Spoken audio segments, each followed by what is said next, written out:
Assalamu alaikum viewers. Welcome to lecture 25 of International Marketing subject. In our previous two lectures, we discussed the three important modes which marketers and firms adopt to enter foreign markets: exporting, licensing, and franchising, which are becoming very, very important ways to expand into international markets. But traditionally, these methods require exchange through money. That is, goods are supplied, services are supplied, and in exchange, money is received, cash, in currencies. Now, there is another way to expand into international markets, that is through counter trade, that often does not require funds for exchange. Now, exchanging goods for goods has been the most traditional way of executing an exchange, even exchange from one region to another region. In old times, in olden days, traders will take goods from one market and they will go to another market. They will dispose of their goods and in return acquire other goods from foreign market and bring back to their market and sell those goods and acquire some other goods. Since there were no currencies, mediums of exchange were not so established, so goods were exchanged for goods. Or at times perhaps goods were exchanged with precious metals, precious stones like gold, silver and other gems. So gold and silver then became the medium of exchange. It is only in the last few hundred years, in modern times, that coins and currencies became medium of exchange. That in today's time, when we want to buy something, we go to the marketplace with currencies in our pocket and we pay and we acquire the goods. So the seller sells the goods and gets money in return for the transaction. In many cases, the buyer does not have the currency or may not have the cash, as was the situation in very, very early days of mankind and their establishments. That in earlier times, the currencies were not there, so goods were exchanged with goods. Even today, there are many situations where buyer or the buying country may not have foreign currencies or convertible currencies. There are many poor countries around the world which may not have reserves or currencies in form of foreign exchange. So if we from our country want to sell something to a buyer who is located in a poor country or in a country which does not have adequate foreign currency resources to pay in hard cash for the goods that they want to buy from us, but they have things produced in their own countries, maybe some raw materials or agriculture products or other products, which they are willing to exchange, then perhaps there is an opportunity to sell our goods in lieu for goods from other countries, and a transaction can take place. So such type of exchange which does not involve currencies or only partially involves currencies and goods are traded for goods or partially for goods are called counter trade. In last few decades, counter trade has re-emerged as a very, very strong and potent area of trade at international level. And today, out of more than $10 trillion of trade that is happening at global level between countries, almost 20% trade is in the form of counter trade. That is, goods are exchanged not for currencies, but goods are exchanged for other goods. For example, our country imports oil, and we import oil from Middle Eastern countries, our friendly countries. But then those countries also buy a lot of things from us, for example, rice, textile products. So it's a possibility that instead of paying for that oil in foreign currency, in dollars perhaps, or pounds perhaps, or euros perhaps, we may agree with the buyer, since they also need to import products from us. So there is a possibility to agree with them that we import oil and in return export some goods, maybe rice or other goods, for their own consumption. So both are satisfied. Both are satisfied. So such opportunities exist on worldwide scene. Not many countries around the world have adequate resources of strong foreign currencies which are convertible, and hence the viable way to do business with them is to exchange goods with goods. Such opportunities very strongly emerged when former Soviet bloc countries became independent. Those were the countries which were initially associated with the Soviet Union bloc. But as they became independent, they did not have reserves of strong international currencies like US dollar or British pound or Japanese yen or other strong currencies. But they had big markets and potential markets for foreign products.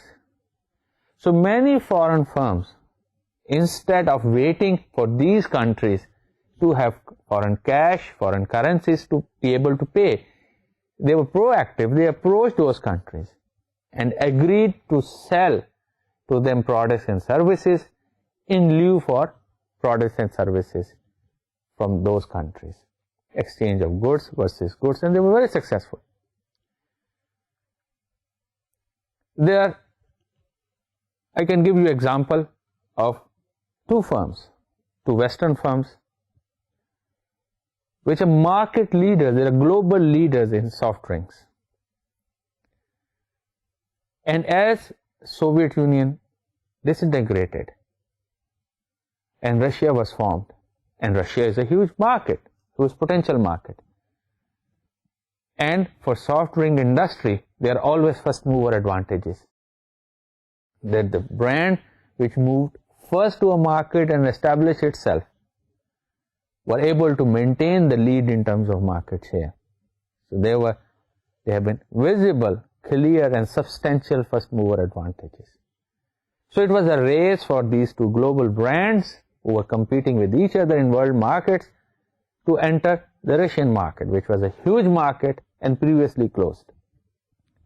So one brand could forge an agreement with the Russian government that they will export their soft drink concentrate to Russia, and instead of requiring cash, they will be entitled to take vodka out of Russia for Western markets.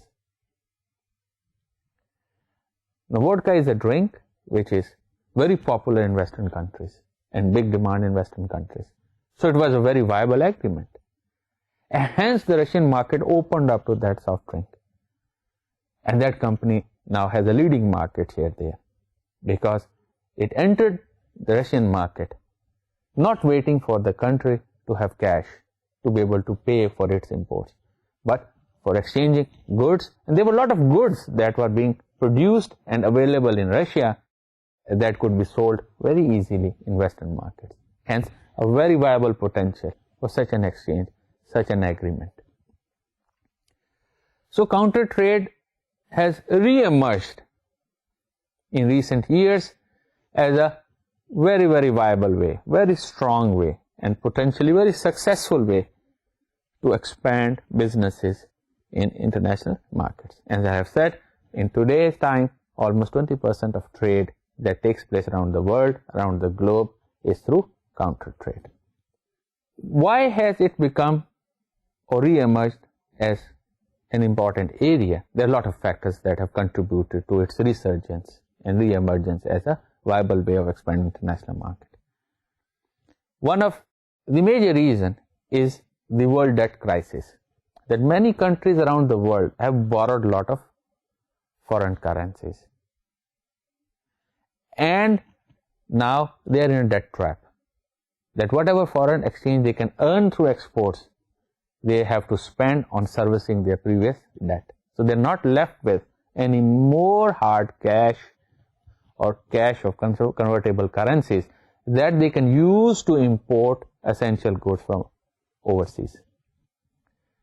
Hence, they can only exchange their other goods. That's the only opportunity left. So for the exporters from other countries, the only way to enter those markets is through counter trade. The second aspect which has really helped counter trade to grow in recent years is that it helps to circumvent around exchange controls. Many countries where there is shortage of foreign currencies, for whatever reason, have instituted foreign exchange controls that to firms and to parties it is difficult to obtain foreign currencies. Historically, in our current country also, when there was shortage of foreign currencies, there were a lot of exchange controls, that people were not allowed by law to hold foreign cash. So Pakistanis coming from overseas were required to surrender all foreign currencies at the airport to the national or nationalized banks, because there were exchange controls. Only recently it has been deregulated and foreign exchange market has been opened up. Now we can hold foreign exchange, we can have foreign currency accounts if allowed by law. So that was a situation which perhaps helps to trade now freely.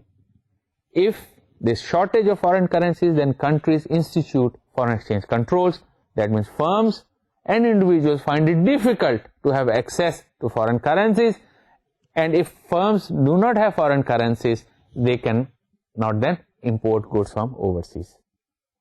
So counter trade helps to circumvent, go around these controls.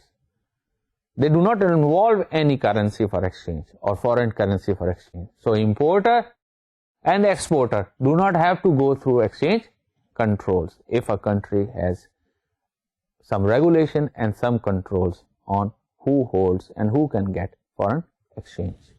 The third thing which has helped in recent years for resurgence of counter trade is bilateralism. Many countries are increasingly signing bilateral agreements with other countries. So when two countries have agreements, especially agreements on trade, they are agreeing to buy goods from each other, then there is always an opportunity to exchange goods for goods. There is no need to involve foreign currencies. There can be an example like Pakistan buys a lot of things from our neighboring countries. In our neighboring countries are Afghanistan, Iran, India, and we have a lot of trade, mutual bilateral trade with these countries. Now why should we use dollars for this trade or pounds for this trade?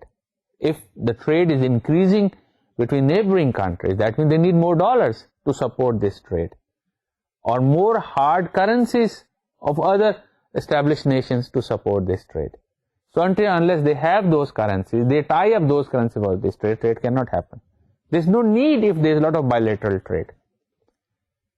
Our country can agree with our neighboring countries that fine, we can deal with each other without the need of foreign currency. We can have an agreement of exchange of goods with goods, and hence no need to involve foreign currencies into that trade. So trade can more freely take place.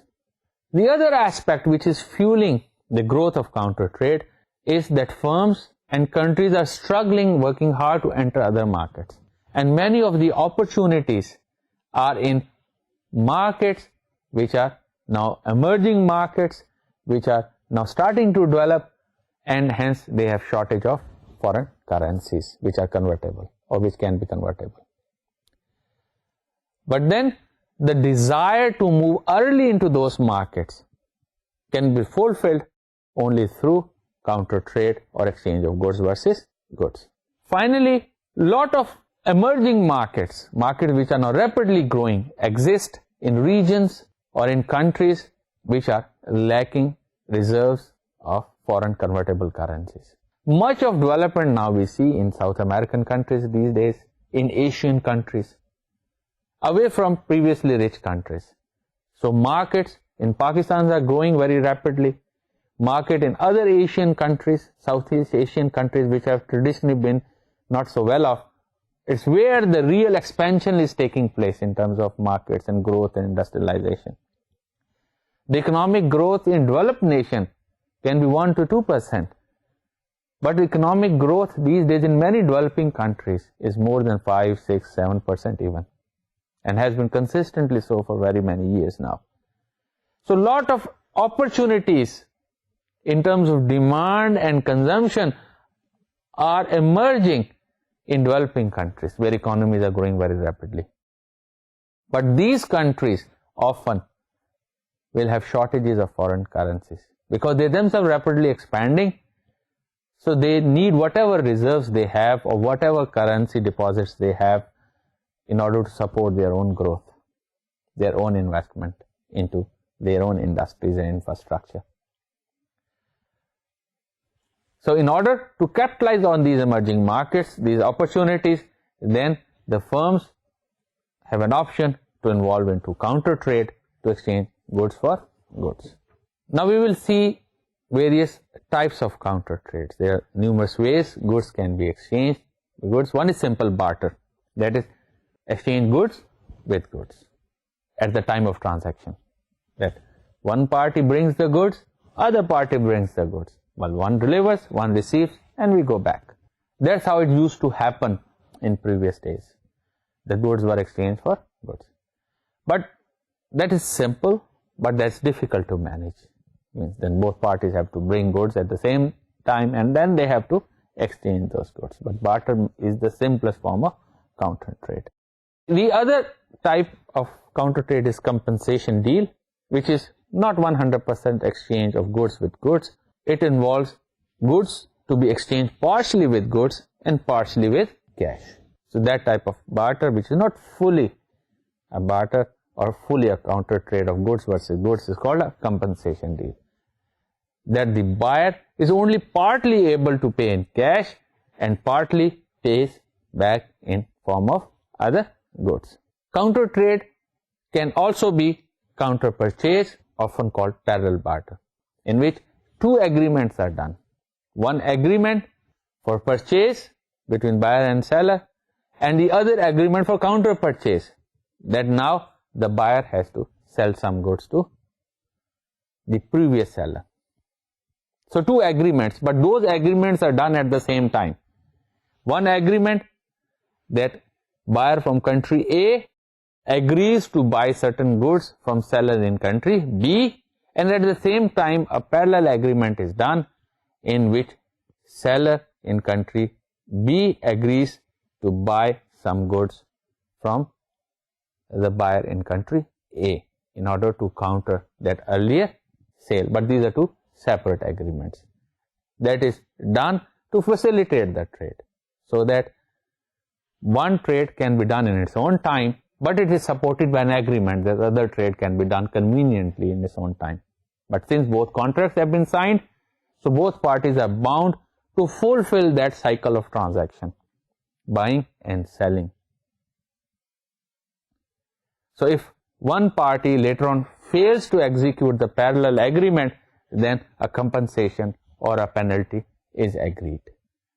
Now this is like barter, but it facilitates the barter agreement because it's difficult to bring both the merchandise at the same time at the same location and to transact. Instead, two agreements can be signed. In one agreement, company from country A agrees to buy goods from a firm in country B, and in another agreement in which firm in country B agrees to buy from firm in country A. So buyer becomes the seller. So two agreements together become a barter. But now it's more manageable, more easy to manage. Another form of counter trade is advance purchase. because often barter trade involves two countries which are unequal in terms of their development, their affluence, their stability.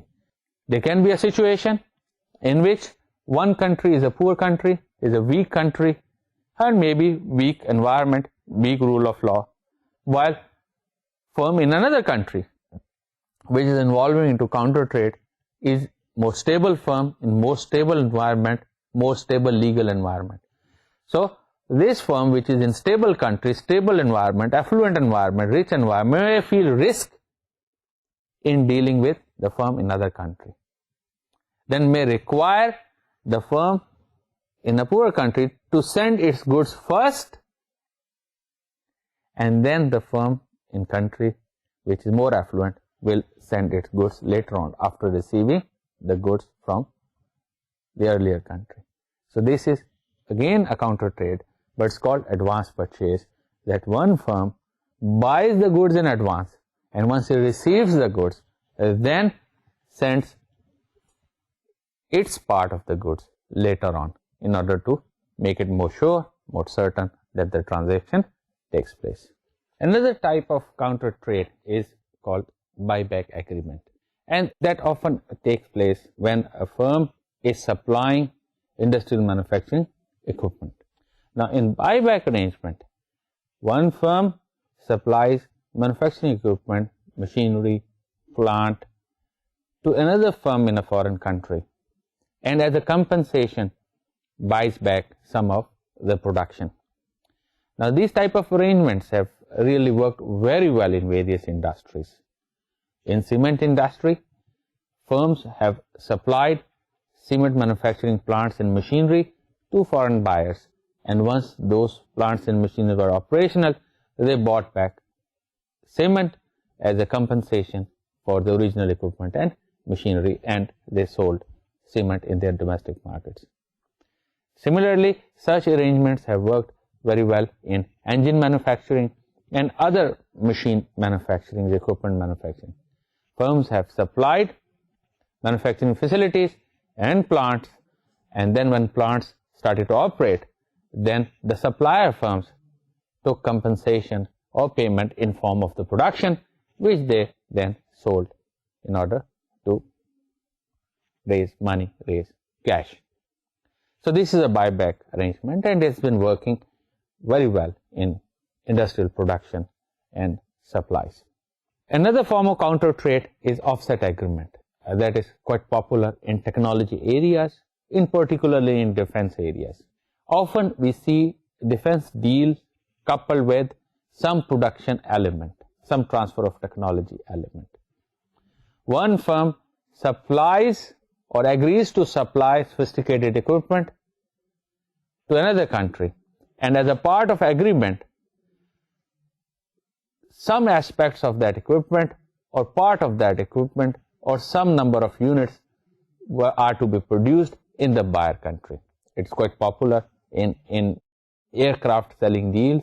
One country which sells aircraft agrees with the buyer country that some of the aircrafts will be produced or assembled in the buyer country. So that is one form of direct offset. Another form can be in form of indirect offset. That local assembly in the buyer country, that transfer of technology for the buyer country is not with respect to the original product, maybe with respect to another product. Example can be, if a country agrees to supply aircraft to another buyer country, and as part of the agreement agrees to transfer technology for automobile manufacturing, or helps to assemble automobile in the buyer country. So the transfer of technology or agreement for assembly is in case of a different product. So this type of counter trade is called indirect offset. And these are now very popular in high technology areas, in defense equipment in particular, because the countries, the buyer countries, are very much interested also in transfer of technology, and they want to leverage their purchase orders in order to ensure that important technologies or skills are also transferred to the buyer country along with the purchase of these expensive equipment. The next form of counter trade is called clearing accounts, which has become very popular among countries which trade with each other quite often. In clearing account, the two countries which want to trade with each other agree that goods will be imported and exported in each other's countries freely, and at the end of the year they will see their debit and credit accounts. So whichever country has a net balance of payment then pays that out in form of cash or a product. So for a year round, two countries keep on exporting and importing, and they manage their accounts, that how much worth of goods have been exported from country A to country B, and how much amount of goods have been exported from country B to country A. For example, country A has exported more value of goods in that year to country B, then that means at the end of the year, country B may be owing some net balance of payment to country A. So that payment can be done at the end of the year to clear the account. So throughout the year, exchange of goods, the transaction of goods can take place without requiring any cash or any currencies as a medium for exchange. Now this sort of arrangement really facilitates many countries because they do not need to commit or require foreign currencies for those transactions. Like in today's time, if our country has to buy petroleum or other products or equipment or machinery or technology or services from any other country, more often we require the payments to be done in an established foreign currency, in convertible foreign currency like US dollar or British pound or euro or any other hard currency for that matter of fact.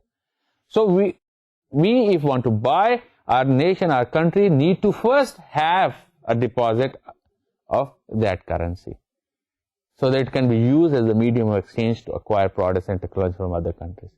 But if our country has an agreement with other country that we don't need to use the currency, so we just can exchange goods, keep on buying and selling from each other, and at the end of the year we'll see what is the balance and which country has a net payment, so that country pays that balance and clears the account. So that facilitates in a way that both countries do not really need to commit any cash or hard currencies for this year-round transactions, and can be very beneficial, especially for those countries which have little money or small reserves, and hence they cannot find enough reserves of foreign currencies to facilitate trade. So if there is a shortage of currency, which is hard currency, its implications are then the country will not be able to freely trade with other countries. Very often, if a country wants to export, it may need to import raw materials and other materials to convert them into products which it can sell then to other countries or export later on. So often exports of a country are dependent on imports. So if a nation does not have sufficient reserves or sufficient deposits of convertible currencies, strong foreign currencies, then to start with it will not be able to import. If it is not able to import, then it will not eventually be able to export. If imports are needed in form of raw materials to produce products which needs then can be exported. So it can be a major handicap for economic development, economic growth. So one way to circumvent this sort of crunch or problem is to engage in agreement with foreign countries with whom there are frequent buying and selling, that countries can agree to maintain clearing accounts, so hard cash or hard currencies are not required for transaction for the year-round trading with each other. Only at the end of the year, then countries can see what is the balance and which country owes the net balance, and that country pays. So in this case, very little amount of foreign exchange is required, but huge amount of bilateral trade in goods and services can be done. The final type of counter trade is called switch trading. Now this is an arrangement where two countries cannot agree to transaction. Maybe for the reason that country A has product which is needed by country B, but the products which country B can offer There is no demand for such products in country A, or country A cannot sell those products. So hence, country A may not be able to offer to sell its goods to country B, because in lieu it cannot get a suitable product for exchange. So in such cases, a third party can come in, which can have a market or need for the products from country B. And that country or that organization can facilitate as a third party that country A provides the goods needed by country B, and then the third party receives the goods from country B, which country B can supply, and third party can then consume or sell those goods and make a payment to country A, and hence the account can be settled. This type of arrangement is called switch trading. Many times our country has also got involved in such type of counter trade when there were problems regarding sufficiency of foreign cash. At times I know that our country needed to import equipment, machinery and oil, but our country did not have sufficient foreign exchange reserves. So some banks came in, they purchased rice which was available from our country, and these banks made payment to the oil producing countries and the countries manufacturing equipment, and then those countries could supply oil and equipment to us. So through this switch trading arrangement, then Pakistan was able to acquire the goods and services which were needed for local consumption, and in lieu could offer to sell the produce or the products which the country was producing, and third party, a bank, acquired those products from Pakistan, sold in world market and made the payment to country A, which was the supplier country of oil and goods to Pakistan. So we have seen various forms of counter trades, and counter trade has become a very viable option to expand into international markets, especially among countries which have a lot of bilateral trade, or in trading with such markets and countries which have a problem that they do not have sufficient foreign exchange reserves or deposits of foreign exchange to make payments for imports, but they have large opportunities for products and services. So one way to circumvent this problem is through counter trade, that the exporting country or exporting firm exports the products and services we want to sell to the foreign market, and in lieu takes back some other products or services which can be sold in country A or any other market by the exporting firm. And this provides a viable opportunity to enter some of the rapidly growing, fastest growing emerging markets around the world. The next type of mode that allows to enter foreign markets can be categorized under specialized modes.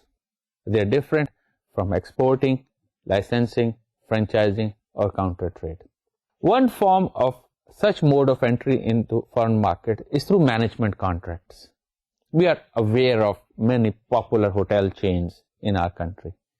Often the properties are owned by some local entities, some local persons or local organizations. But then these hotels are named and managed by foreign companies.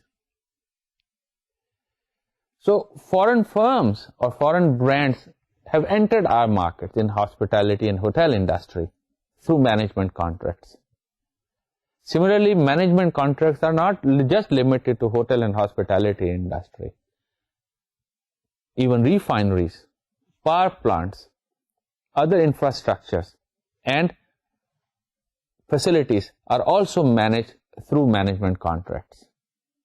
And this has become again a very frequent and common way to enter foreign markets.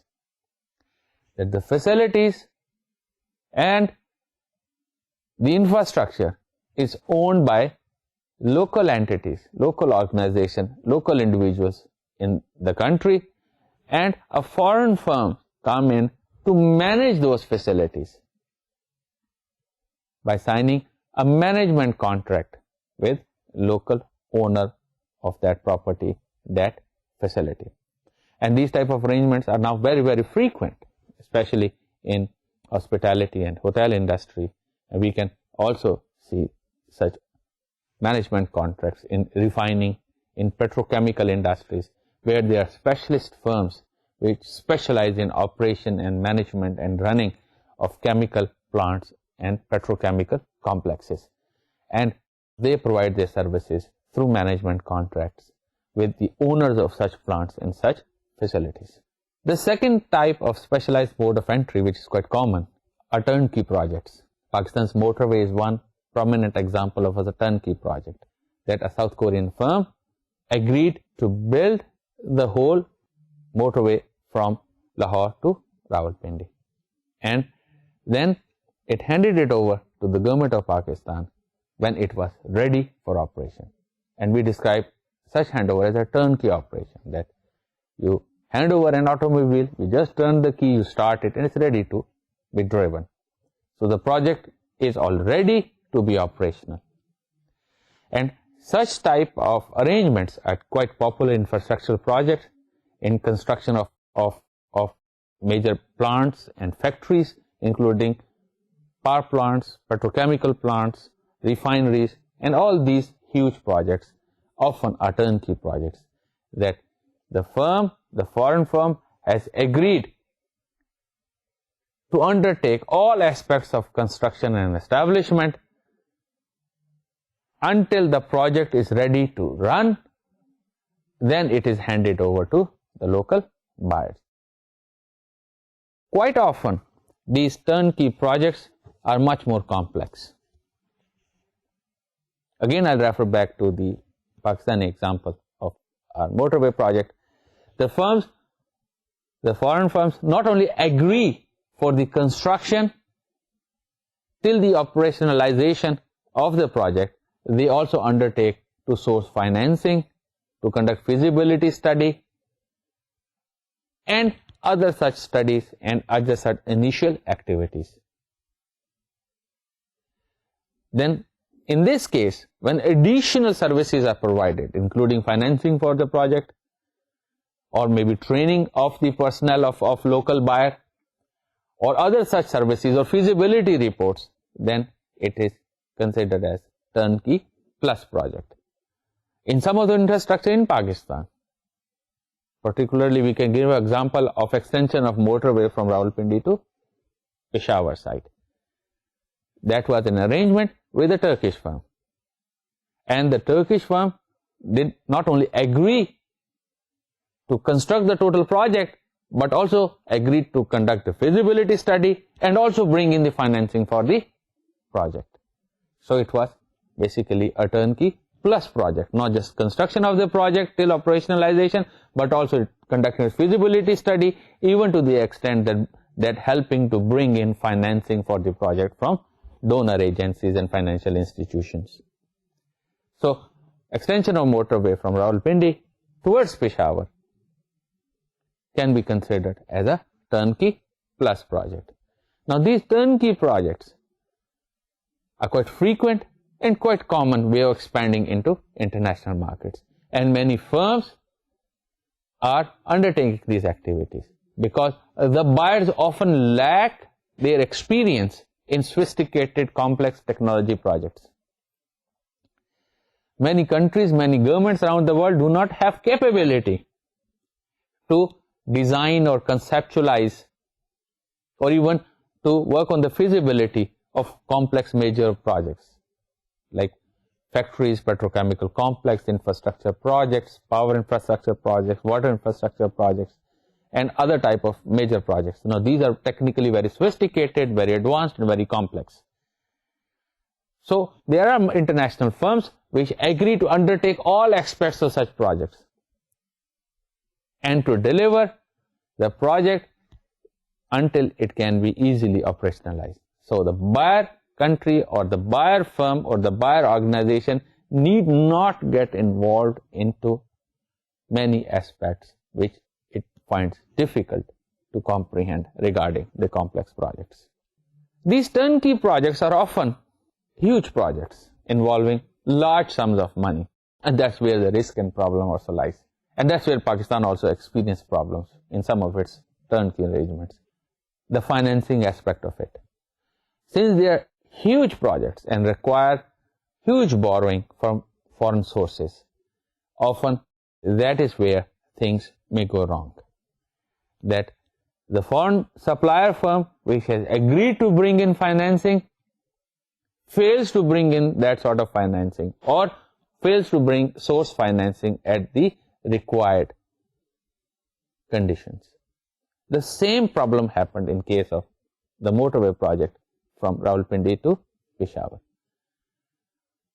The foreign firm which had agreed to construct the motorway extension had also agreed to bring in the foreign financing at certain interest rate and payment terms, which it failed to source because of changing world political situation. Suddenly, the foreign financial institutions were not willing to provide huge amount of money in form of loans at a certain interest rate. And his whole project stalled.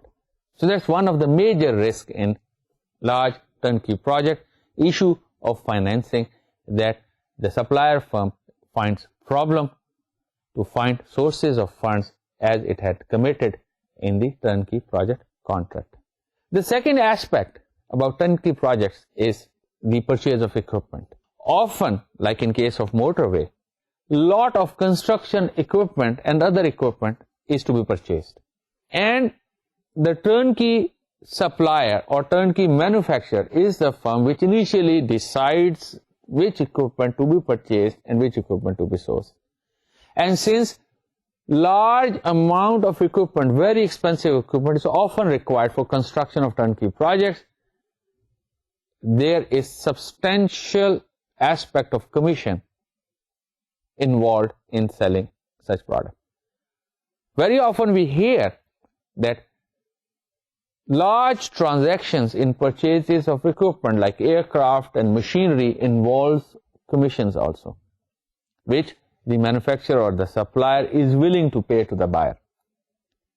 Now that often is a major issue in turnkey projects also, because as part of the contract, because turnkey projects are major projects, the turnkey supplier firm also has to buy the equipment for that project.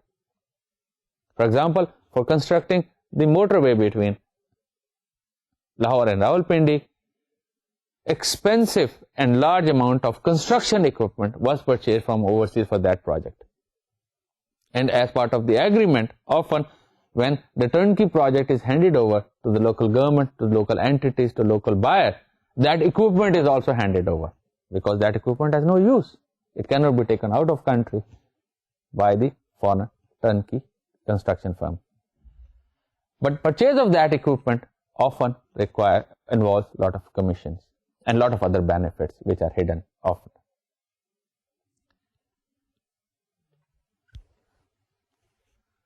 So when these turnkey operators are negotiating purchase of this equipment, it is seen that at times they overbuy. They purchase more equipment than what is needed, and that is billed to the turnkey project buyer. So more equipment is bought than it is really necessary, so that the firms or the people who are supplying the turnkey project or constructing the turnkey project can have a backdoor commission. Now that is an aspect which prevails in the reality in turnkey projects, and that is a sort of thing where the buyer party has to be very, very vigilant. The third problem with turnkey project is that the project is made operational and transferred rather too soon. Often turnkey projects are major projects, are complex projects, and they were turnkey projects because the local buyer or local country did not have expertise to construct and to manage to run that project. But the turnkey contractor has a motivation to hand over this project to the local buyer as early as possible, so that they can then claim their money. they can claim the price which was part of the contract, which they cannot claim until and unless they hand over the project to the buyer. So it is a motivation to the constructor that they want to hand over that project as early as possible. But since these projects are technologically complex, they are major projects, it's often a situation where buyer and his personnel are yet not trained to run these turnkey projects, and hence the project becomes a problem. It can happen in case of industrial complexes or major infrastructure projects like dams, power generation projects. These are all technological projects, complex projects. They require a lot of training, a lot of skills to even manage the operation of these projects. Often it's part of the turnkey contract itself to provide training, initial training to the people and personnel of the buyer, so that people and personnel of the buyer are ready then to take over the project and to manage it efficiently and effectively. Now, in determining whether the people and personnel of the buyer are ready to take over the project is subjective. And there is a motivation on part of the turnkey supplier to hand over the project as early as possible so that it can claim its payment. And that's where the things may go wrong. If the buyer's personnel are not ready, not trained enough, not skilled enough to run that complex project, and if they're not able, not trained enough to run, then they can damage the project or things can start to go wrong. And these are some of the very typical problems that arise in major turnkey projects. Now we move on to next very important mode of entry into international market. That's through direct investment. In our earlier modes, the direct investment was not required. Direct investment is when the foreign firm takes at least 10% management stake in the foreign country. It can be a subsidiary operation, it can be a joint venture operation. But the investor not only invests money, but also takes substantial part of the management, substantial part of the voting rights. So the transfer of management itself, which qualifies to be a foreign direct investment. Now, foreign direct investment may take form of establishing a subsidiary in foreign country. Now, establishing of subsidiary in foreign country can again be done in two ways. One is called a greenfield strategy. In greenfield strategy, the subsidiary or the business in foreign country is established originally from scratch. That the foreign investor comes in and establishes for the first time a new organization, a new facility. This type of investment is called greenfield investment or a greenfield strategy. The other method to enter foreign markets through direct investment is through acquisitions. That foreign investor may choose instead to buy an operational facility or a firm in foreign country, and that is called acquisition. So there are two basic ways to enter into foreign markets, either through greenfield strategy or through acquisition. Buyers can also enter, or investors can also enter into foreign markets through joint ventures. In joint ventures, they forge a partnership with another firm, maybe a local firm or firm which is again a foreign firm. So together, these two investors then establish some operations, business operation in a foreign country. So this type of arrangement will be called a joint venture. The joint venture may take one of the three forms. In one form, both parties or all the joint venture partners agree to have equal share in the management, because, well, somebody has to manage that joint venture also. Then the owners agree to share equally the management, which they manage to their own personnel, through equally sharing. The second arrangement can be one of the joint venture partners take a leadership role in managing the joint venture, provides the main managers who lead the management of the joint venture. The third way to manage a joint venture is that none of the personnel from the joint venture partners are involved, so outside persons or other persons are recruited to manage the joint venture. Since joint venture involves two aspects, one aspect is of investment, another aspect is of management. That's critical to a joint venture, because management aspect is also important from the foreign country's perspective, which perhaps we'll discuss in detail in our next lecture. So what is the form of management of that joint venture is also critical. So it can take one of the three forms. Either the joint venture partners equally share. No one partner has a lead over other or superiority over other.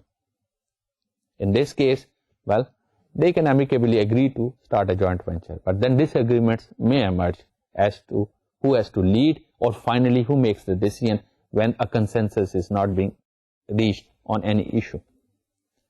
So often it is suitable that there has to be somebody in the lead of a team. So one joint venture partner takes the leadership role, has more control over managing of the joint venture, and then in case of conflict situation, at least one party, which is leading party, can lead the way. But then often is an issue for a party who is not in the leadership situation in a joint venture. Often there are problems where such parties feel that things are not going right because they don't have a control over decision making in joint venture. In the third case, both parties don't get involved into managing the joint venture, but bring in outside managers. They recruit them to manage the joint venture entity. We will continue to discuss this foreign direct investment aspect in our next lecture, and it is a very, very important aspect, not just for exporting country, but also for importing country, to attract foreign direct investment, because that is the early indicator of a prosperity of any nation. Thank you for being with us today. Allah Hafiz.